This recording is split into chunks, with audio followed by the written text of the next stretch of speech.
दुनिया का कोई ताकत मोदी को पीछे नहीं करेगा। निशिकांत दुबे 3 लाख पार करेगा तो करेगा, ये गारंटी है। मतलब 9 लाख से 3 लाख आ गए। नहीं 3 लाख वोट से लीड जीतेंगे। तो ये फर्जी कान दुबे हैं, ये फर्जीवाद करते हैं और झूठ बोलते हैं। आज उनको आ गया ना 27% आरक्षण, ओबीसी की याद, वो नहीं तो ये सुनना पसंद नहीं करते थे। पूरे के पूरे ईमानदारी के साथ काम कर रही है और जनता के बीच में जाने का काम कर रही है।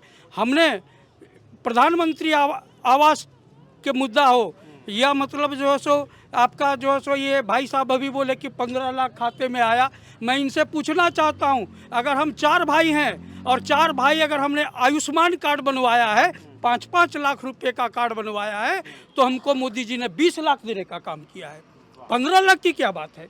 लोग जैसा चश्मा पहनते हैं ना, लोग जैसा चश्मा पहनते हैं उनको उसी तरह का अभी ग्रीन चश्मा लगा दीजिएगा तो अभी रात में भी इनको ग्रीन दिखाई पड़ेगा। आपका चश्मा कैसा? नहीं, मेरा चश्मा साफ सुथरा एकदम क्लीन है। देख लीजिए, मेरा चश्मा क्लीन है और हमको दिखाई पड़ रहा है। लोग देख रहा है, लोग जान रहा है। हम लोगों को ये बात बोलने में भी खराब लगता है और विपक्षियों का सामना इस मुद्दे पर हम करना ही नहीं चाहते हैं, क्योंकि विकास एक मेरा फंडा है, विकास पर भूर पड़ेगा। अब विकास को लेकर हम लोग चलते हैं। जनता जानती है, जनता के दिलों पे निशिकांत दुबे राज करते हैं। यहीं उन्होंने कहा था कि इत्र पार्क बनवाएंगे। वो इत्र पार्क के बारे में हमारे भाई यहाँ बैठे हुए उनसे पूछिएगा। उन्होंने कहा था कि इसी जगह में सैनिक स्कूल बनवाएंगे। उस सैनिक स्कूल का हाल क्या है वो भी उनसे ही पूछिएगा, वो बेहतर हमसे बताएंगे। डेयरी फार्म की बात है, वो देख लीजिए, डेयरी पर जाके देख लीजिएगा खरखोदिया में डेयरी फार्म की क्या स्थिति है। पथरगामा प्रखंड में आप चले जाएं, बोहा गांव है, बोहा गांव को उन्होंने गोद लेने का काम किया। मोदी जी ने जो नीति निर्धारित किया था कि सभी सांसद गोद लेंगे गांव को, उसी में उन्होंने गोद लिया था।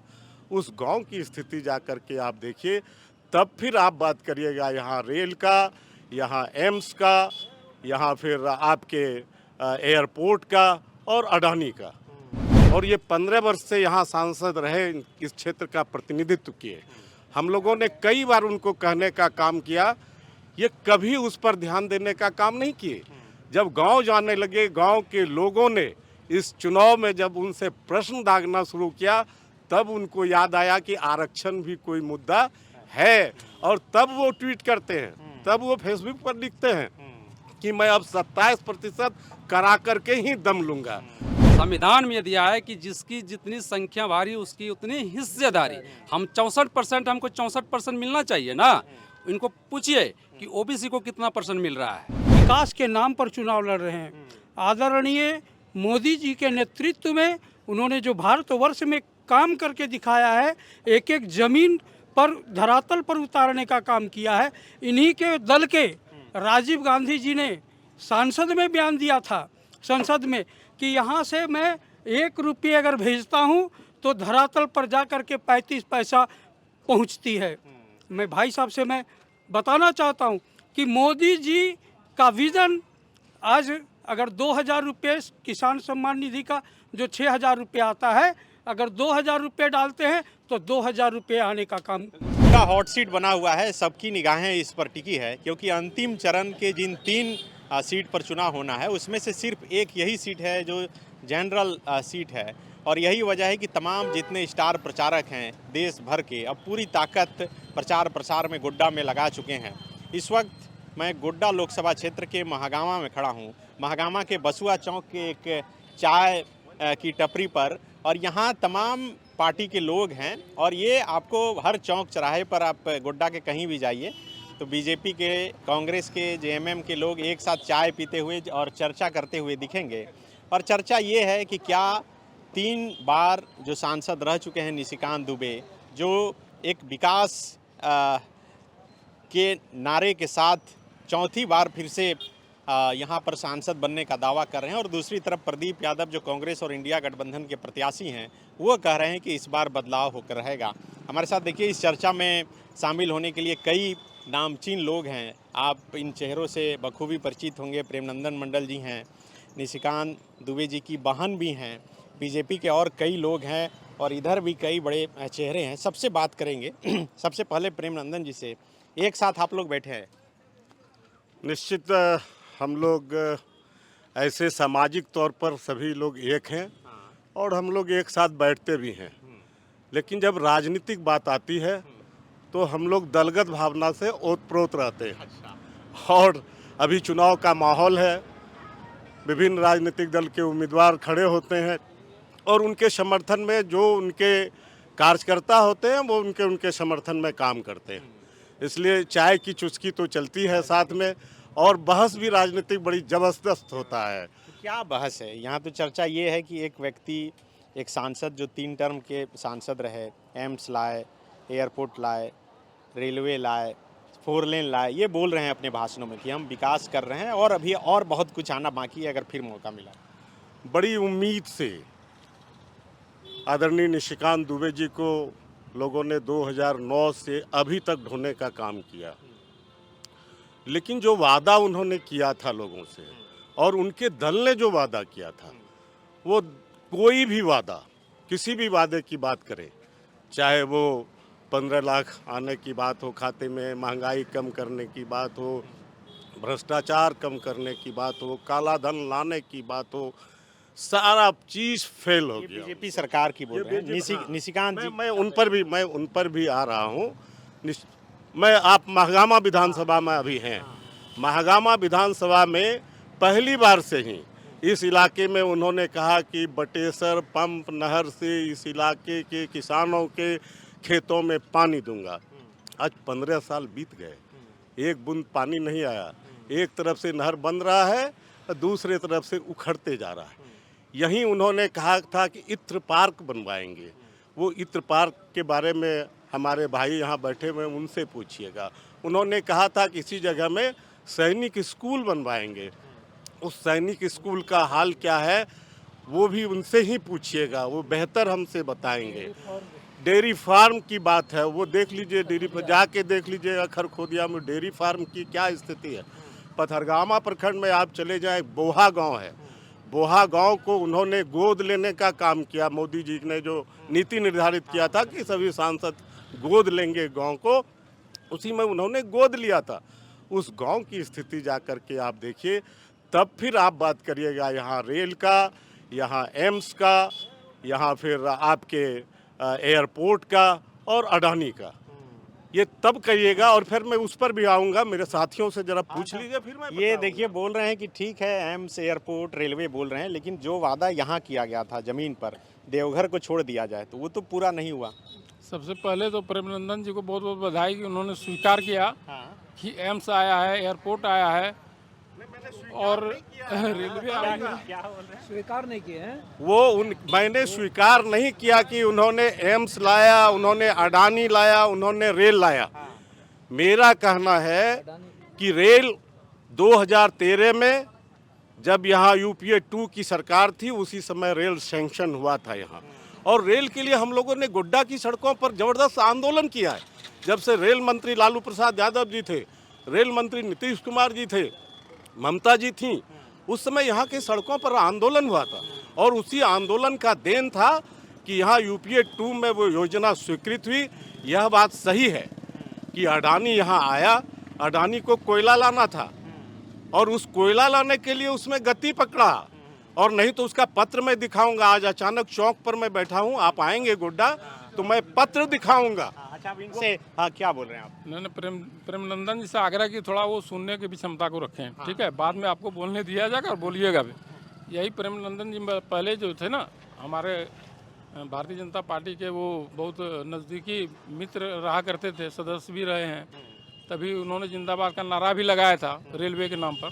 तो ये सब बात है। अभी वो दूसरे पार्टी में चले गए हैं तो थोड़ी सी उनकी मुद्दे पर आइए। मुद्दा ये है कि इन्होंने कहा कि सैनिक स्कूल नहीं बन रहा है। उनके पीछे जाने की आवश्यकता है कि सैनिक स्कूल क्यों नहीं बन पा रहा है।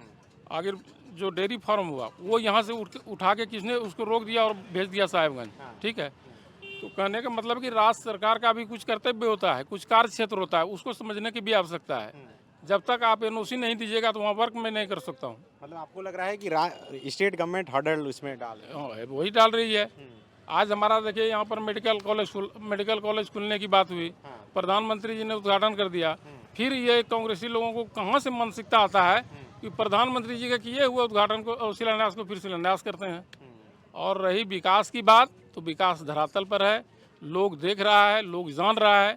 हम लोगों को ये बात बोलने में भी खराब लगता है और विपक्षियों का सामना इस मुद्दे पर हम करना ही नहीं चाहते हैं, क्योंकि विकास एक मेरा फंडा है, विकास पर भूर पड़ेगा। अब विकास को लेकर हम लोग चलते हैं, जनता जानती है, जनता के दिलों पे निशिकांत दुबे राज करते हैं और वो 4 तारीख को आपको दिखाई पड़ जाएगा। तो आप क्या कुछ बोल रहे हैं? ये भारतीय जनता, मुरारी भाई अभी बोल रहे थे, भारतीय जनता पार्टी का यही काम है। जब आप बोलेंगे कि विकास नहीं हुआ तो वो ले जाएंगे आज़ादी के पहले, कांग्रेस की बात बताने लगेंगे। अभी यहाँ इत्र पार्क नहीं खुला, आपका डेयरी फार्म नहीं खुला, तब ये कहते हैं राज्य सरकार उसमें गड़बड़ी कर रही थी। यदि राज्य सरकार यदि कुछ कर रही थी तो आदरणीय निशिकांत दुबे जी ने कभी जनता को बताने का काम किया कि राज्य सरकार इसमें डिस्टर्ब कर रही है, इसलिए नहीं बना पा रहे। हाँ, बोलिए। सबसे पहले प्रेमनंदन जी को पता होना चाहिए कि पहले वहाँ खुल क्या रहा था। वो जो इत्र पार्क कर रहे हैं, पहले उनको जानकारी हासिल करना चाहिए कि इत्र पार्क बन रहा था कि क्या बन रहा है वहाँ पर। पहले तो शिलान्यास हुआ था, शायद दीपिका पांडे भी एक वीडियो जारी की थी, कुछ हुआ नहीं है, लेकिन पार्क नहीं था। वहाँ इत्र बनने का एक संसाधन जुटाया गया था, ठीक है ना, वो इत्र पार्क उसको नहीं बोलते हैं। अच्छा, क्या बोल रहे हैं आप? हमारे जो बैठे हुए हैं महानुभाव जी, और ये कांग्रेस से ऐसे दल से आए हुए हैं। अभी मैं सबसे पहले मैं अपना परिचय देना चाहूँगा। मैं महागमा विधानसभा का विस्तारक हूँ। मेरा नाम ऋषिकेश पांडे है। बीजेपी से हैं? बीजेपी से हम हैं। हम लोग चुनाव जो लड़ रहे हैं, विकास के नाम पर चुनाव लड़ रहे हैं।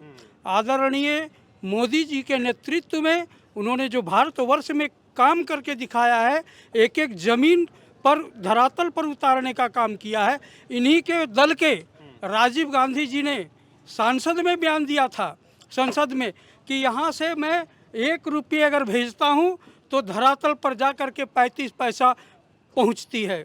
मैं भाई साहब से मैं बताना चाहता हूँ कि मोदी जी का विज़न, आज अगर 2000 रुपये किसान सम्मान निधि का जो 6000 रुपये आता है, अगर 2000 रुपये डालते हैं तो 2000 रुपये आने का काम। तो इसकी नींव भी तो उसी समय कंप्यूटराइजेशन वगैरह करके रखी गई, तब ना डिजिटलाइजेशन हो रहा है। जी, डिजिटलाइजेशन। लेकिन ये है कि जो हम पूरे के पूरे, हमारी जो सरकार है, पूरे के पूरे ईमानदारी के साथ काम कर रही है और जनता के बीच में जाने का काम कर रही है।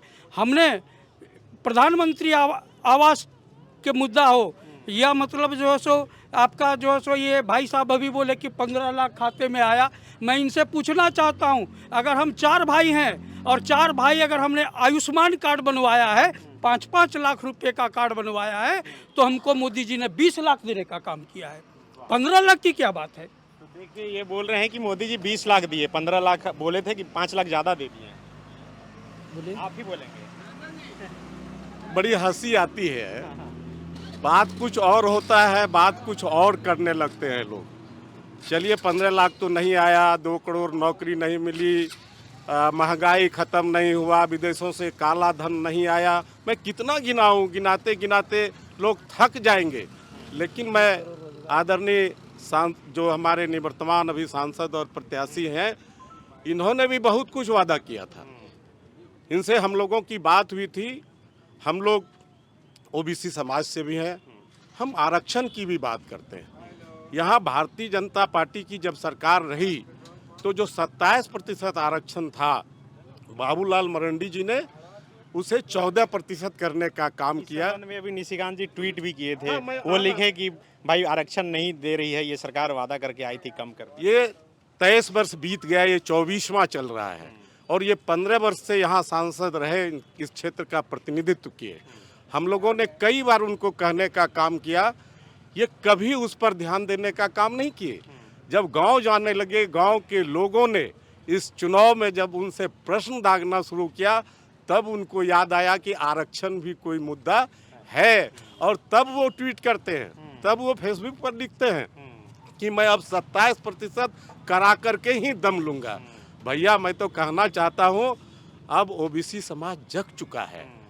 अब पिछड़ा वर्ग आयोग ने 60% यहाँ की आबादी को कहने का काम किया है, और इसलिए अब 50% आरक्षण चाहिए। अब आबादी के हिसाब से। और इसलिए हम लोग आज कांग्रेस का पक्षधर भी है कि राहुल गांधी जी ने अपने चुनावी मैनिफेस्टो में कहा है कि यदि हमारी सरकार बनेगी तो मैं जाति आधारित जनगणना कराने का काम करूंगा और जिसकी जितनी संख्या भारी उसकी उतनी हिस्सेदारी होगी, भागीदारी होगी। इसीलिए हम लोग उसके साथ हैं। पूरा ओबीसी समाज है, पूरा 60% आबादी है पूरे देश के अंदर में उनके साथ चल रहा है।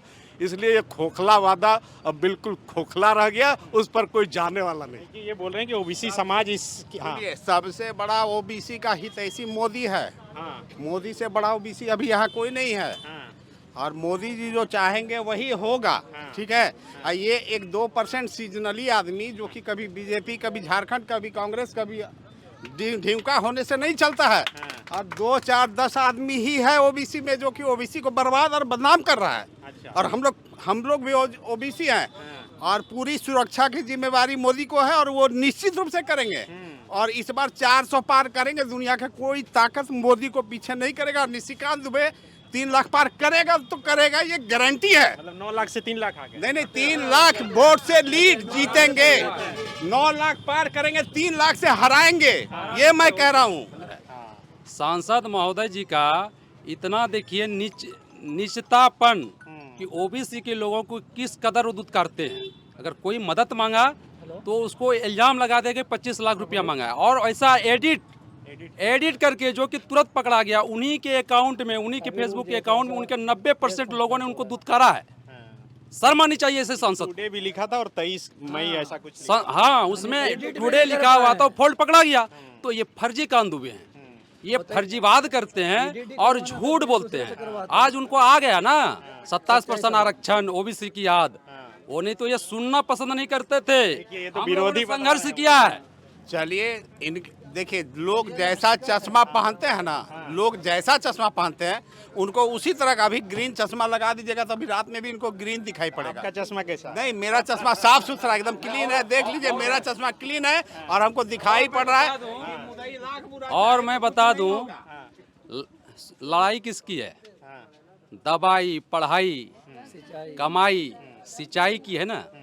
तो अगर ये ओबीसी हैं, ये बता दें कि ये सजग हैं अपने बच्चों के लिए। आरक्षण का जो मुद्दा है देश में, 64% हम लोग ओबीसी हैं। बाबा साहब अम्बेडकर साहब ने संविधान में दिया है कि जिसकी जितनी संख्या भारी उसकी उतनी हिस्सेदारी। हम 64%, हमको 64% मिलना चाहिए ना। इनको पूछिए कि ओबीसी को कितना % मिल रहा है, समझिए। और मैं ये बताता हूँ, मंडल कमीशन ने 27% आरक्षण दिया था पूरे देश में। जब बाबूलाल मरांडी का सरकार आया, अटल बिहारी वाजपेयी थे केंद्र में, भाजपा की सरकार 2000 ईस्वी में हमारे 27% आरक्षण को काट करके 14% कर दिया। और झारखंड के 14 जिला को, 7 जिला को शून्य कर दिया। आप बताइए। और मैं बताना चाहता हूँ 2016 में नीट में जो एंट्रेंस एग्जाम होता है MBBS का, डॉक्टर जो बनते हैं, उसमें कटौती कर दिया, शून्य कर दिया ओबीसी को। अब बाकी EWS लागू कर दिया। लेकिन इतना क्या लोग समझ रहे हैं? लोग तो देख रहे हैं कि मोदी जी प्रधान। नहीं, मैं बताऊंगा तब तो लोग जानेंगे ना। लोग तो ऐसा भक्ति का चाशनी जो पिलाया गया है ना। बायोम मेडिकल प्रिपरेशन का एकमात्र संस्थान जहां है complete digital classrooms, individual doubt counters, video lectures, student tracking system, library facility, 100% result oriented rankers batch, study package and class notes in PDF। Jharkhand के इतिहास में पहली बार नीट UG में 700 मार्क्स पार। 10th पास स्टूडेंट्स के लिए फाउंडेशन कोर्स और 11th पास student के लिए फ्रेशर कोर्स। 12th पास स्टूडेंट्स के लिए target course. Contact biome 736 00 66 191।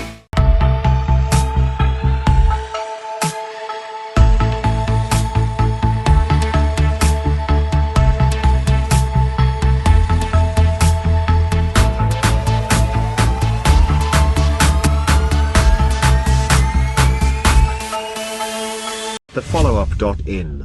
Like, share, and subscribe. www.thefollowup.in